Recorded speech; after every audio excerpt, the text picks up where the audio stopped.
Damas y caballeros, bienvenidos a la conferencia internacional Mitos y Realidades en Pediatría frente al COVID-19. Mi nombre es Juan Carlos Vega Bazán, soy director del Centro Internacional EMERSAT. Hoy tenemos el gusto de tener a un invitado especial, un pediatra muy conocido por nuestro medio, Carlomagno García Ruiz. Es médico, graduado en la Universidad Nacional de Trujillo y cuya especialización lo hizo en la Universidad San Marcos, en la ciudad de Lima.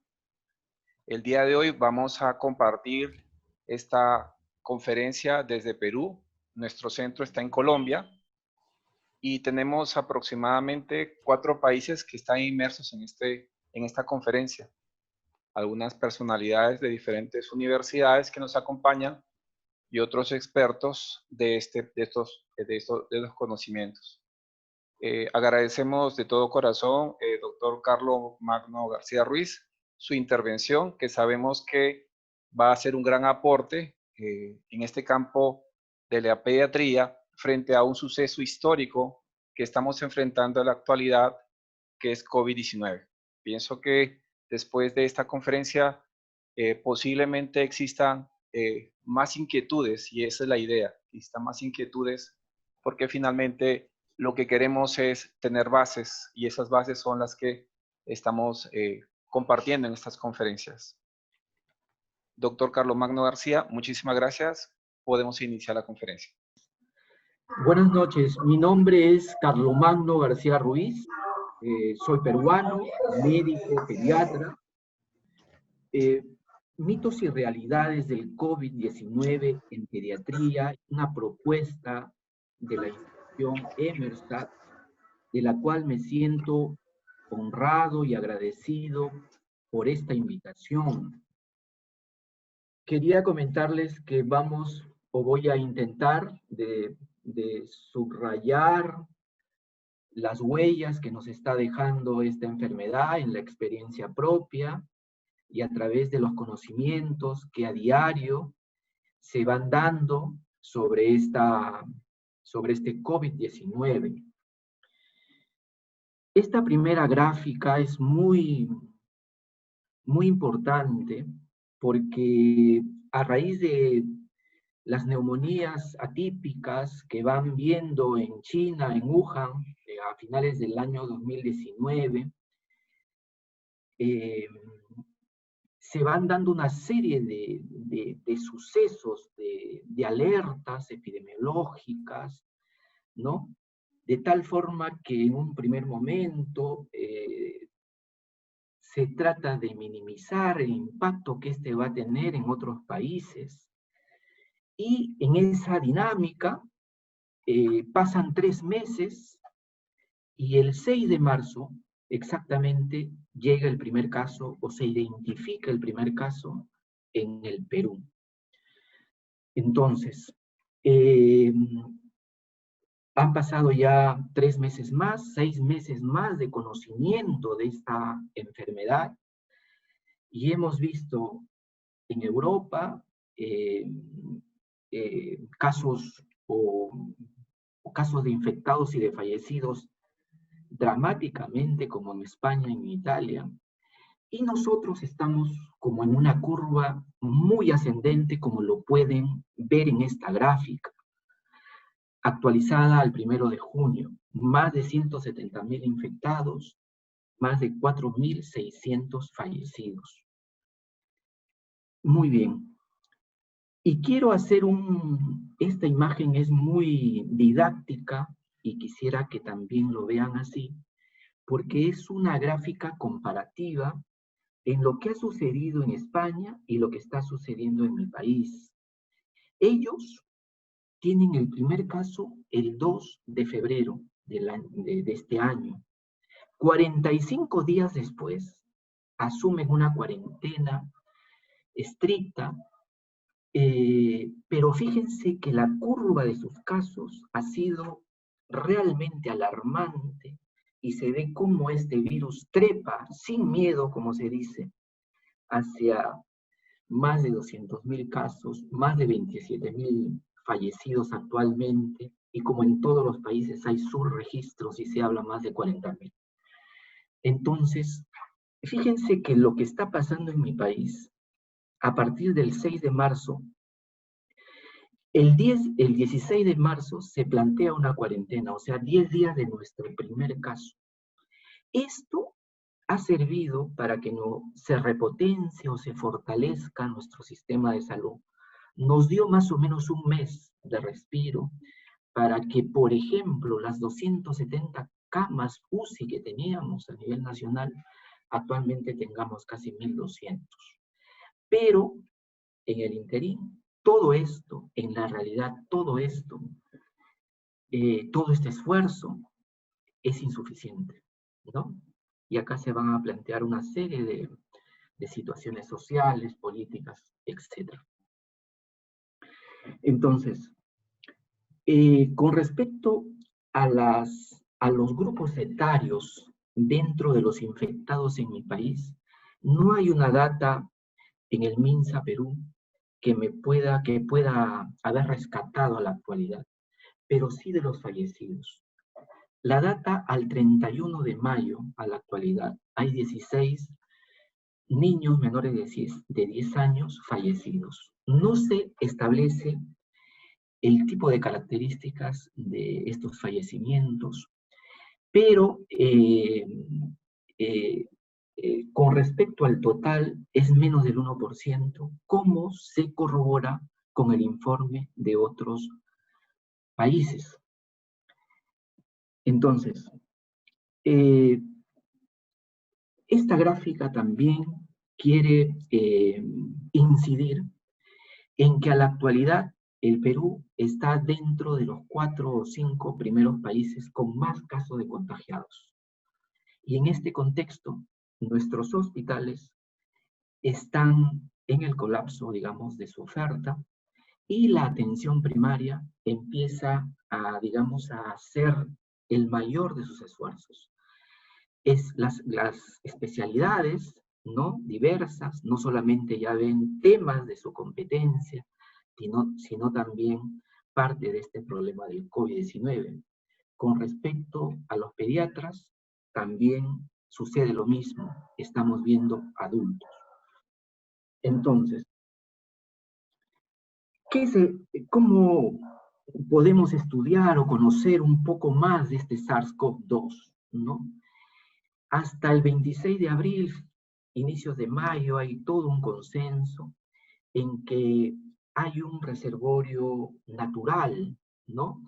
Y el origen ancestral la llevan a los murciélagos, ¿no?, como reservorio natural.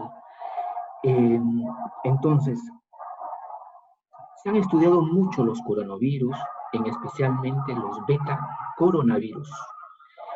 En las epidemias que sucedieron en el 2003 con el SARS, el primer SARS, digamos, el SARS-CoV, ¿no?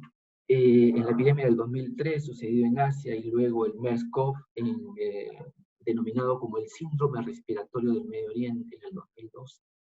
Comparten estas características. El 80% del genoma del SARS-CoV es parecido al SARS-CoV-2. Entonces, por ahí va la parte filogenética o identificación de este virus.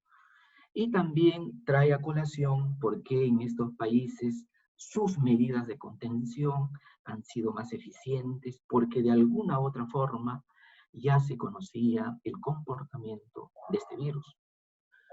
Entonces, ¿cómo es que se ha propagado esta situación del virus a nivel de todos los continentes? Básicamente a través de las vías respiratorias, ¿no?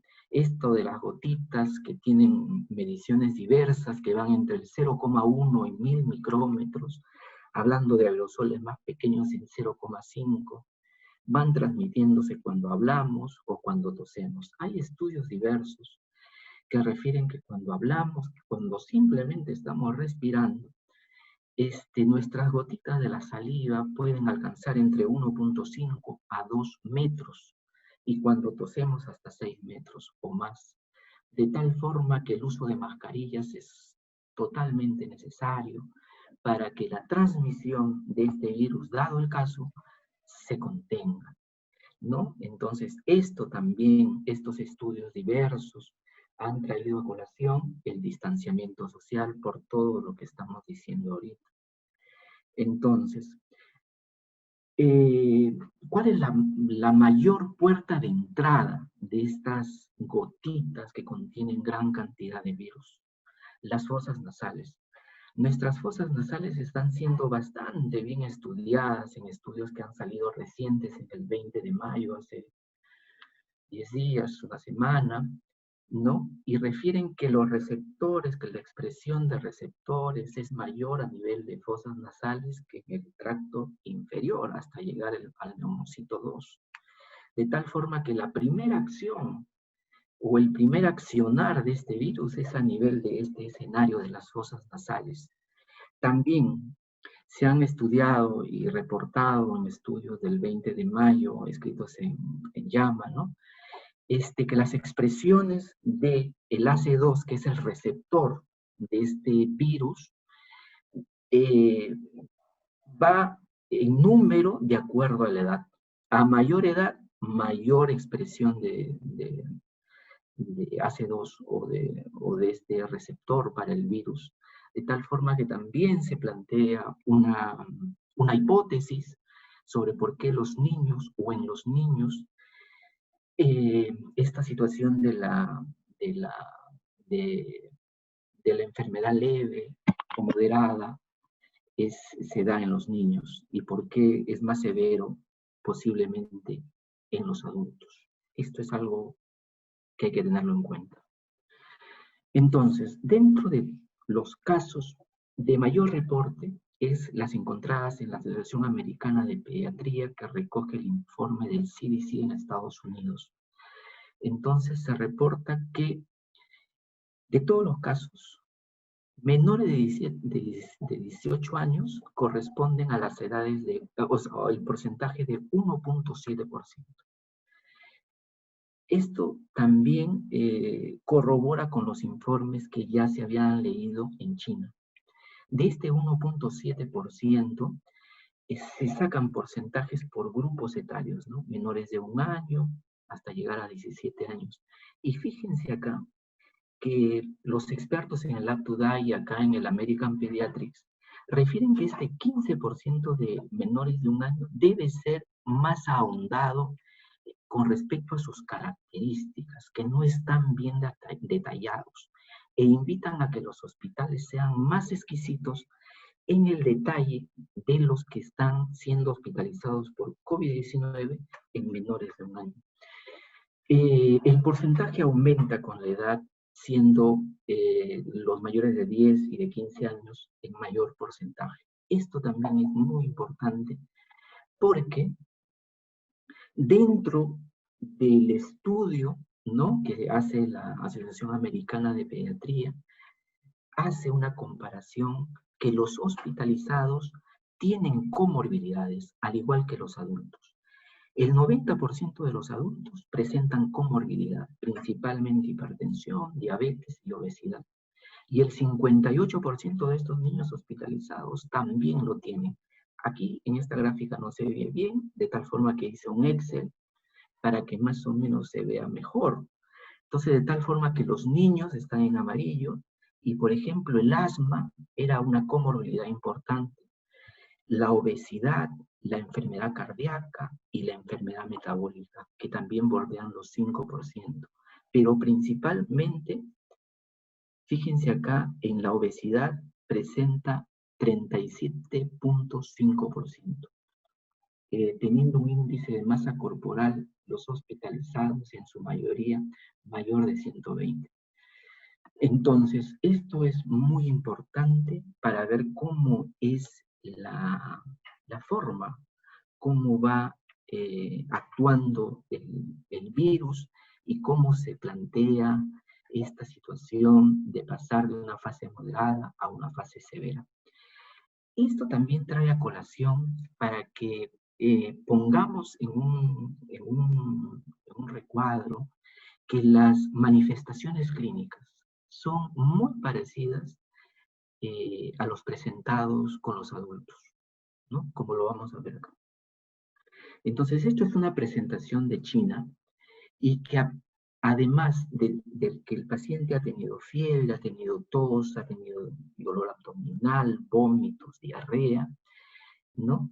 Aparte de ello, ellos presentan una gran proporción de eritema faríngeo, de tal forma que la CDC y la American Pediatrics o la Sociedad Americana de Pediatría refiere que en estos tiempos no es necesario examinar la garganta, pero dado el caso debemos tener extremos cuidados con los equipos de protección personal, ¿no? O los EPPs, para ver la garganta, pero si no es necesario no hacerlo, eso subraya o lo subraya varias veces.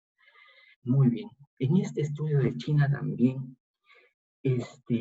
los asintomáticos y los casos moderados superan el 90% y solamente entre el 6 y el 20% se hospitalizan y menos del 1% entran a UCI. ¿Cómo se condice o como se corrobora en otros estudios como la de Estados Unidos?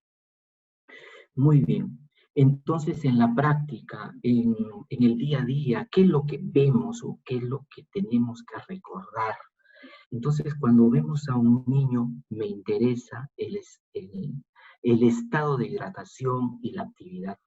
Ver mentalmente es un recorrido rápido sobre la turgencia de la piel, sobre esto de las valoraciones del Glasgow, ¿no? Que todos tenemos en mente. Y también los signos vitales de acuerdo a las etapas de vida o a las etapas y los rangos de acuerdo a las etapas de vida. Y así como nosotros medimos la presión arterial en un adulto, se tiene que tener como hábito en la consulta externa o privada la medición de la presión arterial, ¿no? Entonces debemos tener un monitor que nos ayude, porque eso nos da una imagen de lo que está sucediendo en el paciente y la conducta puede ser, es pronta y oportuna, ¿no? Muy bien, entonces todo el escenario se inicia en la fosa nasal con esta mucosa que todos vemos acá, cilíndrica, estratificada, ciliada, que va aumentando con la edad, ¿no? Pero las expresiones en menores de 10 años, esta expresión del AC2, que es el receptor del virus, es menos que a medida que va pasando la edad, pero también me trae a colación cuál es el desarrollo pulmonar, ¿no? Se sabe y se ha estudiado bastante el desarrollo de los alveolos a partir de las 34, 36 semanas, para que toda esa estructura, ¿no?, de intercambio gaseoso se madure entre los 3 y 7 años. De tal forma que también ahí esto desencadena una serie de hipótesis por qué en los niños todavía los casos son leves, o por qué no hay casos muy graves en los niños. De todas formas, los expertos resaltan que todavía no se ve cómo se van a comportar los casos de los niños levantado la cuarentena. Y eso, y subrayan ellos que debemos estar atentos, ¿no? Entonces, siempre, particularmente, me es importante recordar la anatomía, porque lo que voy a ver en una radiografía de tórax o lo que yo voy a ver en una tomografía, siempre se va a estar correlacionado a la anatomía, ¿no? Entonces, justamente lo que acá se ve es lo que se va a ver en una tomografía o lo que se va a ver posteriormente en los otros slides, el compromiso periférico, el compromiso subpleural, posterior, que es muy, es como un patrón de esta neumonía atípica relacionado al COVID. Entonces, además de la anatomía, de los signos vitales, y porque ya estamos en un centro donde vamos a tener que plantear una acción, tenemos que saber los valores normales de un hemograma de acuerdo a las etapas de vida. La bioquímica también es muy importante de acuerdo a las etapas de vida, porque ya las reactantes de fase aguda de la proteína C reactiva deben ser sumadas a la deshidrogenasa láctica, ahora al dímero D y a la ferritina. Entonces, todo este bagaje de conocimientos de laboratorio y de imágenes sirven para que actuemos oportunamente ante un paciente. Muy bien. Y trae a colación que toda esta dinámica de ingreso de un paciente y de ver a este paciente y de analizarlo, etcétera, entra en un espectro del síndrome de respuesta inflamatoria sistémica, que no solamente toma como parámetros la frecuencia cardíaca, la frecuencia respiratoria y la presión arterial ya descritas como parámetros, sino también ingresa esta situación de la leucocitosis, ¿no? Entonces, este síndrome de respuesta inflamatoria sistémica también tenemos que tenerlo en mente porque es un previo, digamos, a plantear una posibilidad de sepsis, a una conducta de hospitalización, etcétera, ¿no? Muy bien. Dentro de lo que es la dinámica de cómo ingresa este SARS-CoV-2 a nuestras fosas nasales y allí se replica, etcétera, empiezan las cargas virales a aumentar para luego llegar como una especie de tropismo hacia el alveolo, ¿no? Y eso han tratado los expertos, esa línea de tiempo han tratado los expertos de tratar de arbitrariamente de ponerlo en fases. Se habla de un estadio 2, donde hay una infección temprana del virus, de replicación, etc., para luego invadir el pulmón.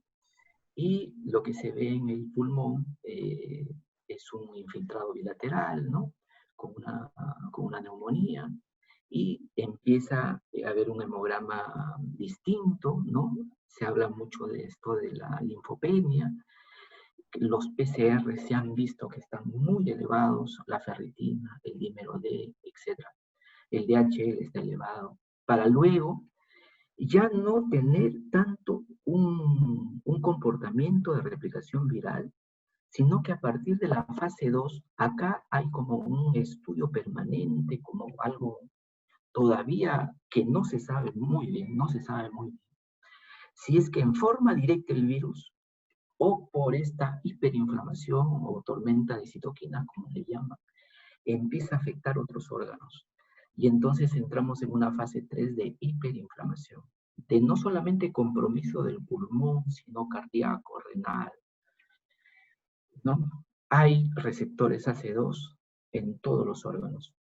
Entonces, de tal forma que se ha visto también inclusión o partículas de virus SARS-CoV-2 en linfocitos, en el miocardio, ¿no? En el hígado y en los riñones. Entonces, de tal forma que toda esta dinámica del virus, cómo se replica, cómo empieza a inflamarse los alveolos, y cómo de aquí empieza toda una hiperinflamación o una tormenta de citoquinas para comprometer otros órganos, está permanentemente en estudio. Pero ¿de qué nos sirve? Siempre se pregunta este esquema. Es para empezar a tener una acción, digamos. Acá puedas, en todas estas fases, por una experiencia personal, ¿no? Y lo que se ve es que la conducta es expectante, activa en realidad. Eso es una conducta expectante, ¿no? En este virus, en esta fase 1, que es la infección temprana, 85% de esos pacientes pueden quedarse en aislamiento domiciliario y no pasa nada, como se dice. Pero ese 15% puede pasar a una fase de compromiso pulmonar y un 5% puede entrar a hospitalización y a UCI. con toda esta gama de problemas, sobre todo el de coagulopatía, trombosis pulmonar, trombosis venosa. Muy bien. Este esquemita es muy importante, sobre todo para nosotros que estamos permanentemente en contacto en la atención primaria. Muy bien, pero ¿qué pasa? Fíjense que si esta respuesta inicial o esta infección temprana, el paciente pasa a esa fase 2 de compromiso pulmonar, vamos a ver, pedimos una radiografía o pedimos una tomografía si es que lo hubiese, y empieza este compromiso bilateral, subpleural, periférico, y eso que le llaman el vidrio esmerilado, ¿no? Como se ve en la tercera imagen. Esto es un reporte de China, pero los reportes que se ven en otros países también semejan estas imágenes, y lo que he visto en el Perú, especialmente en mi centro, es también muy parecido realmente. Entonces, ¿pero qué pasa con los niños? La CDC y la OMS ha lanzado el término del MIS-C, llamándole el síndrome inflamatorio multisistémico en el niño, y ha puesto en alerta, realmente en alerta a todo el mundo, en la detección de este síndrome inflamatorio multisistémico en niños. ¿En qué consiste? Fíjense que llegado el pico en el Reino Unido y pasado 3 a 4 semanas, ellos empiezan a recibir en sus centros primero a 8 o 9 niños con enfermedad parecida al Kawasaki, pero asociado al SARS-CoV-2 o al COVID-19. Entonces, pasan los días, los reportan, y ya para el 25 de mayo tienen 38 casos y la informan, ¿no? Como un síndrome de Kawasaki relacionado a este SARS-CoV-2. Y ya para el 14 a 15 de mayo, la CDC y la OMS plantean una necesidad de alerta para identificar este tipo de reacción o este tipo de presentación inflamatoria en niños, ¿no? Paralelamente en Italia, luego del pico de casos, luego de entrar en esa reactivación económica, en Bérgamo, donde fue bastante golpeado esa ciudad, encuentran que el número de casos de enfermedad de Kawasaki o el síndrome de Kawasaki ha sido mayor, bastante mayor con respecto a los 5 años previos, y ponen en alerta también. De tal forma que todas estas informaciones las reúne la CDC y la OMS y establecen criterios. Todos ellos empezaban con fiebre. Bueno, el criterio del CDC plantea una edad menor de 21 años. Con respecto a la OMS, plantea una edad que va entre los 0 y 19 años. Todos con fiebre.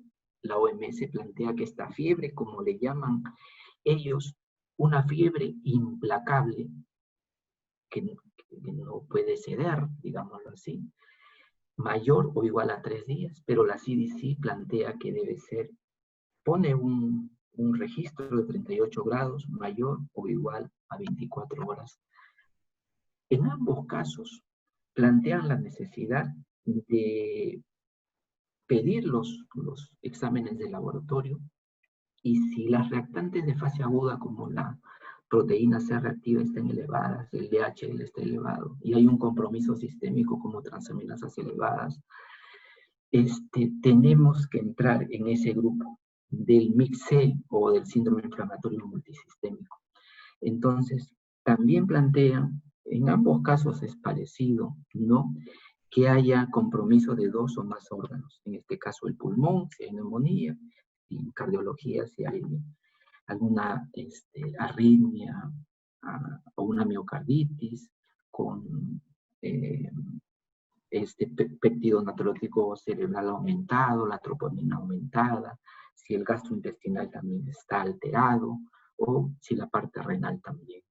Entonces, todas esas características de fiebre, aunados a un laboratorio que nos indica reactantes de fase aguda elevada o de compromiso de otro órgano, asociado a una detección de SARS-CoV-2, sea por prueba molecular o prueba serológica, debe ser inmerso en este conjunto del síndrome inflamatorio multisistémico.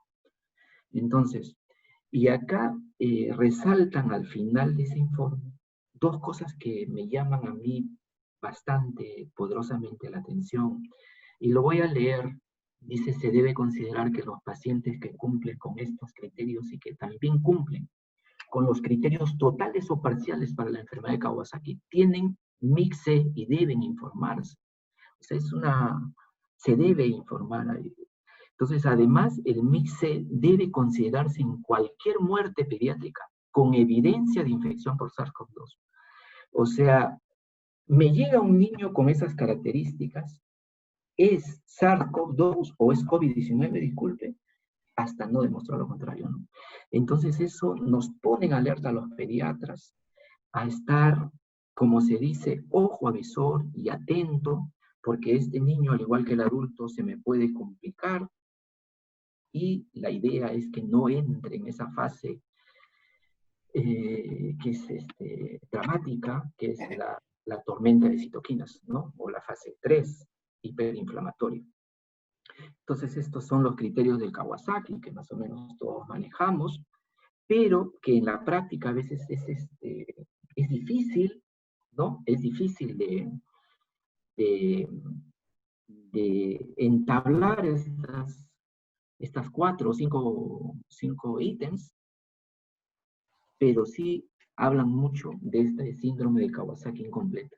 Entonces nosotros en el Hospital Sabogal tuvimos una niña que vino con inyección conjuntival bilateral, con esto de las manitos comprometidas, y con una anemia, con reactantes de fase aguda elevadas, ¿no?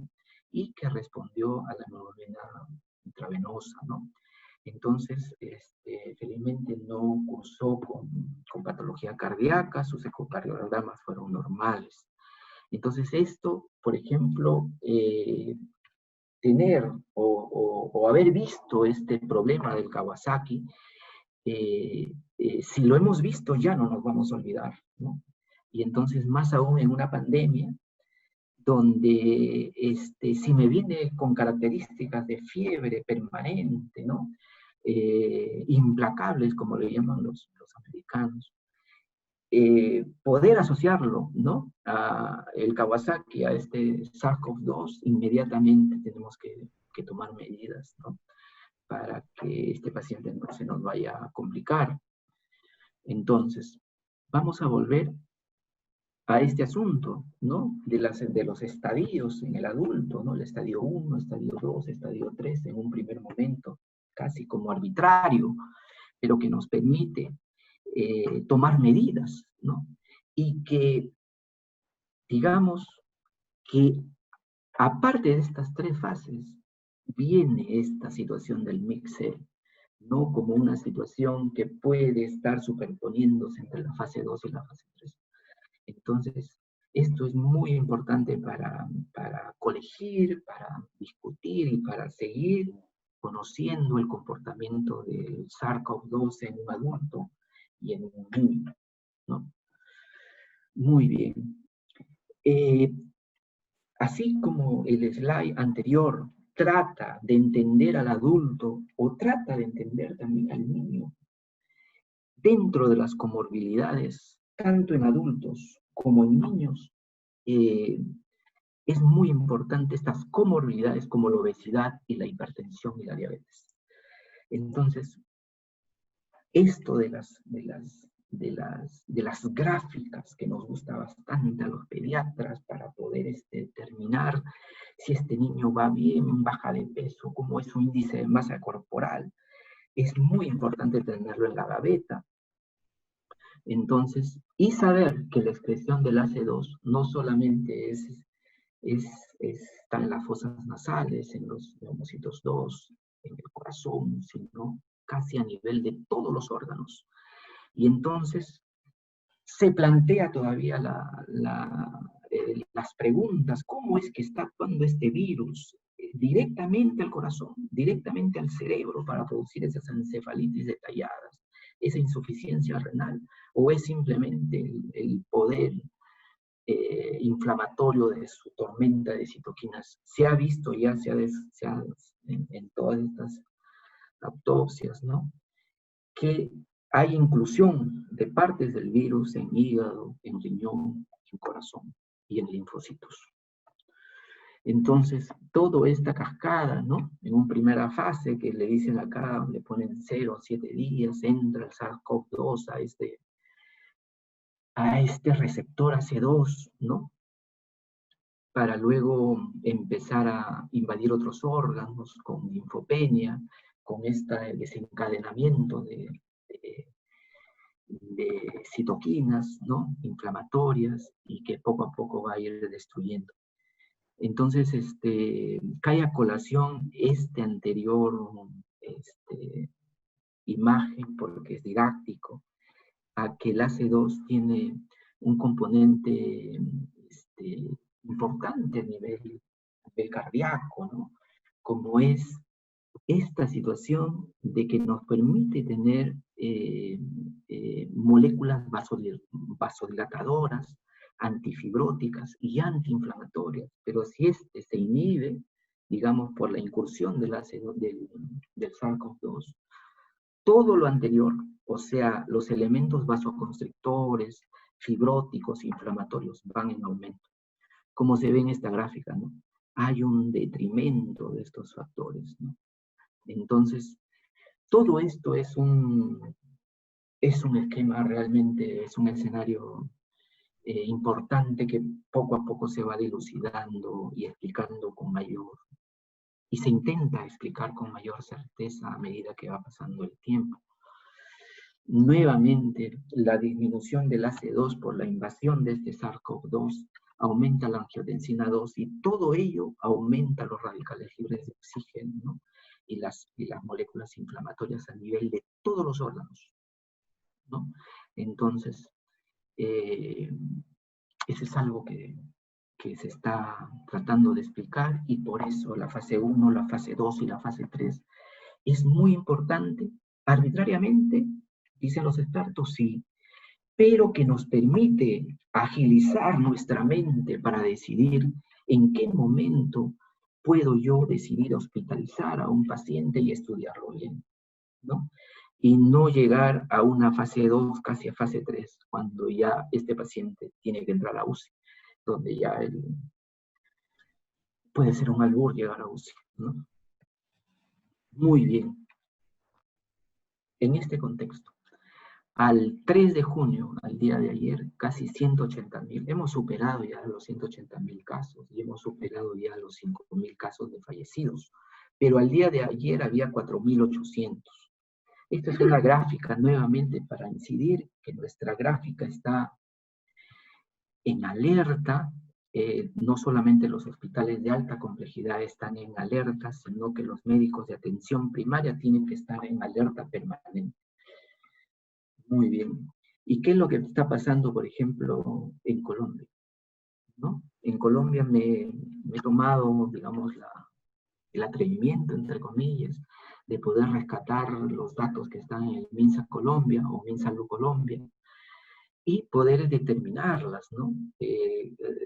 Claramente, ustedes también empiezan el 5 de marzo con su primer caso, pero tienen una cantidad de casos muy, como digamos, muy casi invidiable, entre comillas, ¿no?, a comparación de nosotros. Y el caso de fallecidos también es 4 veces menor en el caso de ustedes.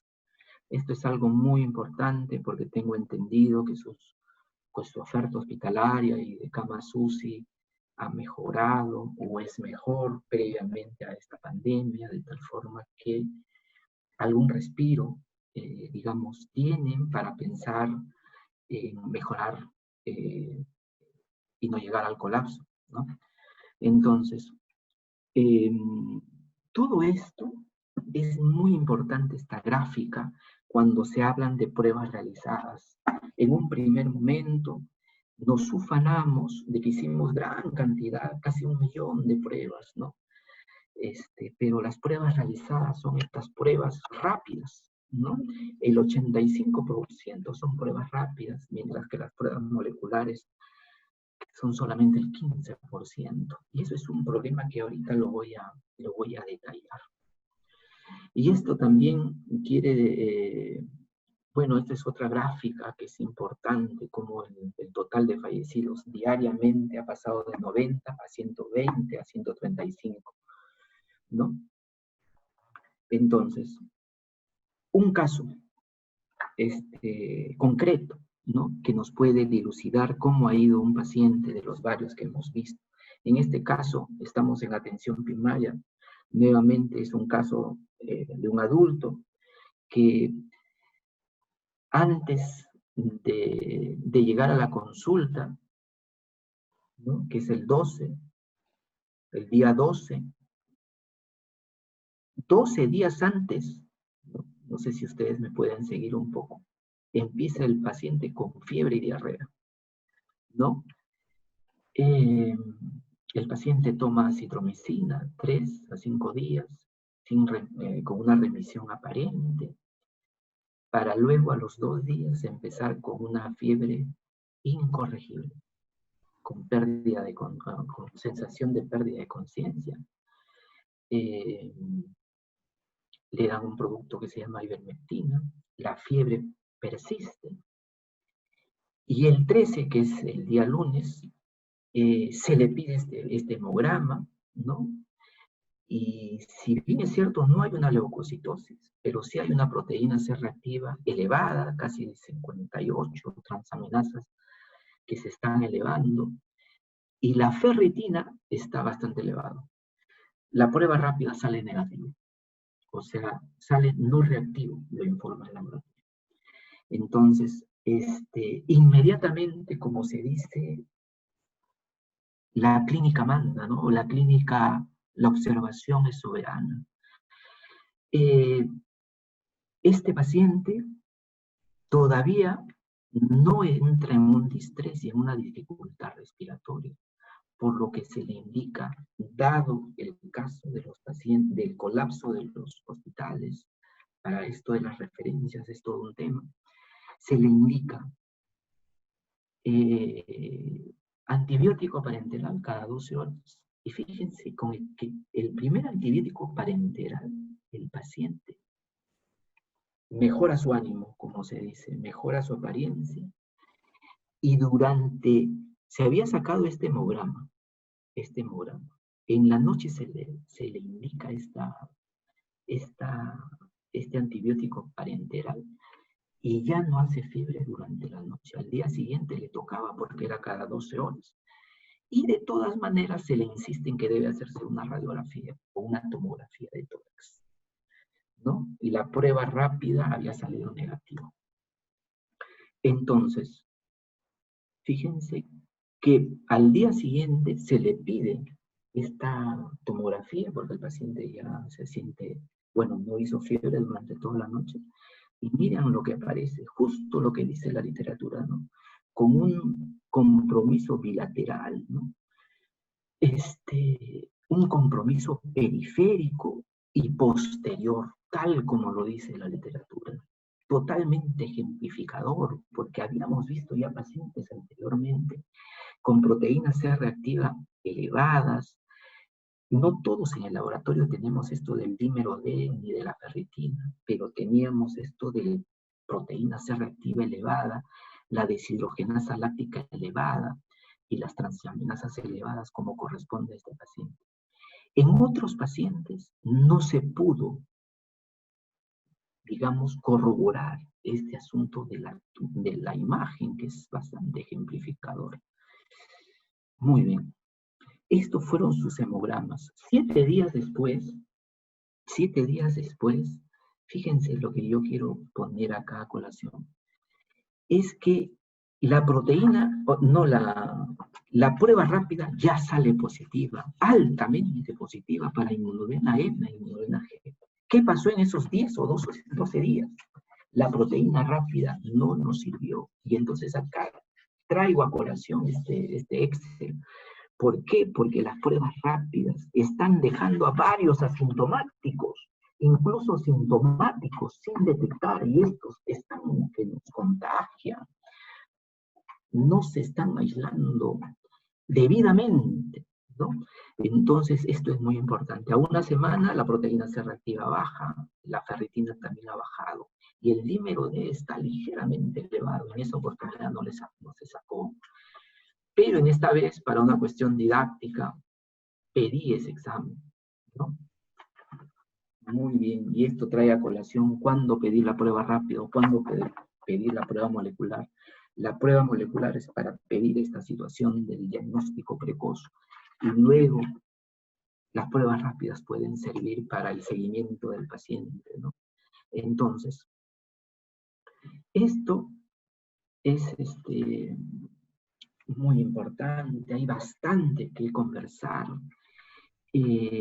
Posiblemente va a haber alguna otra intervención donde podamos ver que esta fase, ¿no? Esta fase 1, 2, 3 que se ve en el adulto y cómo se inserta esta alerta de la CDC, de la OMS, sobre la detección del síndrome inflamatorio multisistémico en niños, va dándose en el tiempo y va conociéndose mejor, y cómo poder actuar ante estos casos. Entonces, doctor Juan Carlos, espero haber sido útil en esta charla, y quisiera agradecerte. Estoy llano a alguna pregunta o quizás a alguna intervención, porque lo importante de esto es que esta enfermedad se va conociendo en el camino. Recuerden ustedes cuando la OMS decía que no hay que usar la máscara, y luego ahí nomás a la semana sí hay que usar la mascarilla, ¿no? Entonces, hay un proceso permanente de conocimiento y sobre todo de conocer en la teoría y en la práctica. Eso quisiera recalcar. Entonces, estamos llanos a lo que usted nos diga, doctor Juan Carlos. Muchísimas gracias, doctor Carlos. Yo creo que es una ponencia magistral con estudios muy bien actualizados. Muchísimas gracias. Para concluir, doctor Magno, para finalizar esto, ¿podremos decir o quizás podemos concluir en esta conferencia que los niños menores de 12 años, el nivel de incidencia de contagio es menor? Y como usted nos ha dicho, en la manera que el niño crezca, el receptor se va haciendo más maduro para poder adquirir esa enfermedad a nivel de contagio. En promedio, para concluir en esta conferencia, estamos hablando de cuál es la incidencia que tenemos en eso, doctor Carlos Magno, como para cerrar esa parte de estadística frente al pediatra, al paciente pediátrico. Sí, mire, el número de pacientes que se recogen con mayor número es el que se informa por la CDC y lo recoge la Asociación Americana de Pediatría, pero que es una data de Estados Unidos. El 1.7% son menores de 18 años. Entonces, y que resaltan que las características epidemiológicas deben ser más exquisitas en los menores de 1 año. Resalta también que el porcentaje aumenta con la edad y que las comorbilidades como la obesidad tienen que ser punto de atención para nosotros, en este caso, los pediatras.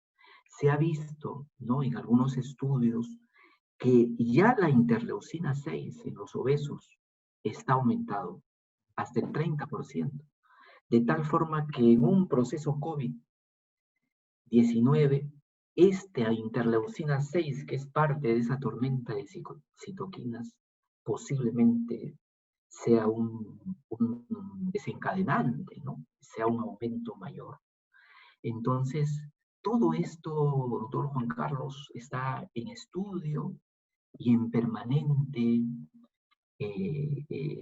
digamos, en permanente conocimiento, ¿no? Correcto. Alerta, la CDC, la OMS lo subraya bastante, que el hecho de que la incidencia sea pequeña, digámoslo así, no significa que a los niños no le va a dar COVID. Dice que eso no debemos plantearnos, no debemos decir a nuestros pacientes, no, a tu niño no le va a dar nada. La conducta tiene que ser expectante y activa. Entonces, eso nos va a permitir una respuesta oportuna. Agradecemos de parte de la institución Emersat al doctor Carlos Magno García Ruiz por su intervención.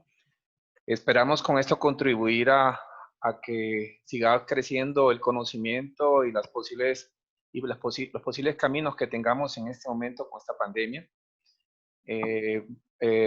Nuestros más sinceros anhelos al país de Perú, que está enfrentando una crisis, según veo, un poco más compleja por estadística que el país de Colombia, y esperemos que poco a poco podamos encontrar una luz frente a esta guerra biológica que tenemos a nivel mundial.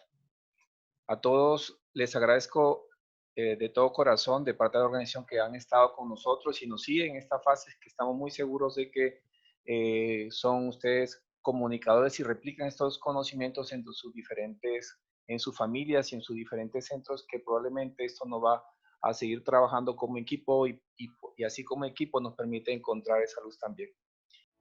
Doctor Carlos, doctor Juan, damas y caballeros, un placer haberlos tenido acá y muchísimas gracias de todo corazón. Muchas gracias. Que Dios los bendiga. Muchas gracias, doctor Juan Vial.